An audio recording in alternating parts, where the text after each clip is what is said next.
ምዕራፍ 27 እግዚአብሔር ሙሴን እንዲህ ብሎ ተናገረው። ለእስራኤል ልጆች እንዲህ ብለህ ንገራቸው፣ ማናቸውም ሰው ሰውን ለእግዚአብሔር ሊሰጥ ቢሳል አንተ እንደምትገምተው መጠን ስለ ሰው ዋጋውን ይስጥ። ለወንድ ከ20 ዓመት ጀምሮ እስከ 60 ዓመት ድረስ እንደ መቅደሱ ሰቅል ሚዛን ግምቱ 50 የብር ሰቅል ይሁን። ሴትም ብትሆን ግምቷ 30 ሰቅል ይሁን። ከ5 ዓመትም ጀምሮ እስከ 20 ዓመት ድረስ ግምቱ ለወንድ 20 ሰቅል ለሴትም 10 ሰቅል ይሁን። ከ1 ወርም እስከ 5 ዓመት ድረስ ለወንድ ግምቱ 5 የብር ሰቅል ለሴትም ግምቷ 3 የብር ሰቅል ይሁን። ከ60 ዓመትም ጀምሮ ከዚያም በላይ ወንድ ቢሆን ግምቱ 15 ሰቅል ለሴትም 10 ሰቅል ይሁን። ለግምቱም የሚከፍለውን ቢያጣ ግን በካህኑ ፊት ይቁም። ካህኑም የተሳለውን ሰው ይገምተው። ካህኑም የተሳለው ሰው እንደሚችል መጠን ይገምተው። ለእግዚአብሔርም መሥዋዕት አድርጎ የሚያቀርበው እንስሳ ቢሆን ሰው ከነዚህ ለእግዚአብሔር የሚሰጠው ሁሉ ቅዱስ ይሆናል። መልካሙን በክፉ ክፉውንም በመልካም አይለውጥ። እንስሳንም በእንስሳ ቢለውጥ እርሱና ልዋጩ የተቀደሱ ይሆናሉ።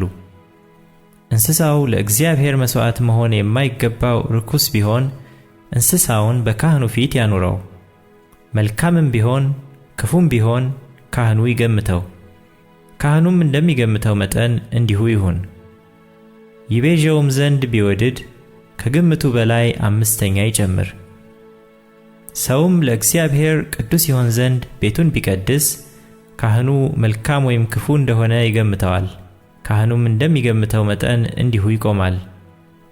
የቀደሰውም ሰው ቤቱን ይቤዠው ዘንድ ቢወድድ ከግምቱ ገንዘብ በላይ 5ኛ ይጨምር፣ ቤቱም ለእርሱ ይሆናል። ሰውም ከርስቱ እርሻ ለእግዚአብሔር ቢቀድስ እንደ መዘራቱ መጠን ይገመት። 1 የቆሮስ መስፈሪያ ገብስ የሚዘራበት እርሻ 50 የብር ሰቅል ይገመታል። እርሻውንም ከኢዮቤልዩ ዓመት ጀምሮ ቢቀድስ እንደ ግምቱ መጠን ይቆማል።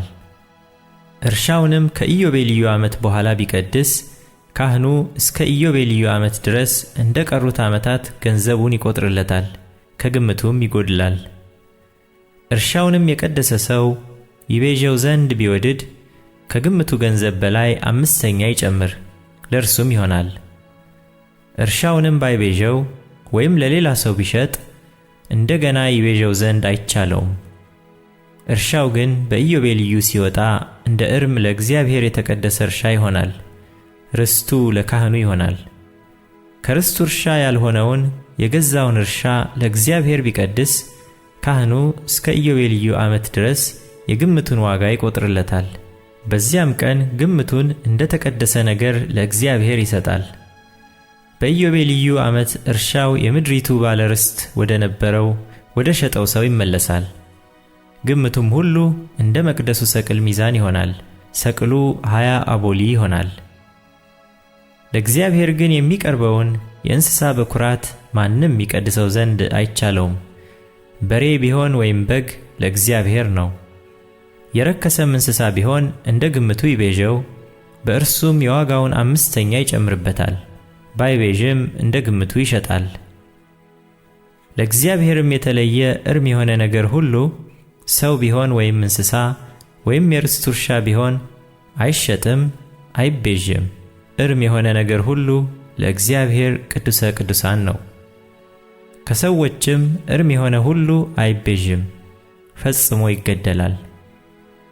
የምድርም አስራት ወይም የምድር ዘር ወይም የዛፍ ፍሬ ቢሆን የእግዚአብሔር ነው፣ ለእግዚአብሔር የተቀደሰ ነው።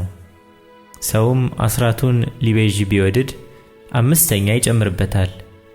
ከበሬም ሁሉ ከ10 1፣ ከእረኛውም በትር በታች ከሚያልፍ በግና ፍየል ሁሉ ከ10 1 ለእግዚአብሔር የተቀደሰ ይሆናል። መልካም ወይም ክፉ እንዲሆን አይመርምር፣ አይለውጥም። ቢለውጠውም እርሱና ልዋጩ የተቀደሱ ይሆናሉ፣ አይቤዠውም። እግዚአብሔር በሲና ተራራ ላይ ለእስራኤል ልጆች ሙሴን ያዘዘው ትእዛዛት እነዚህ ናቸው።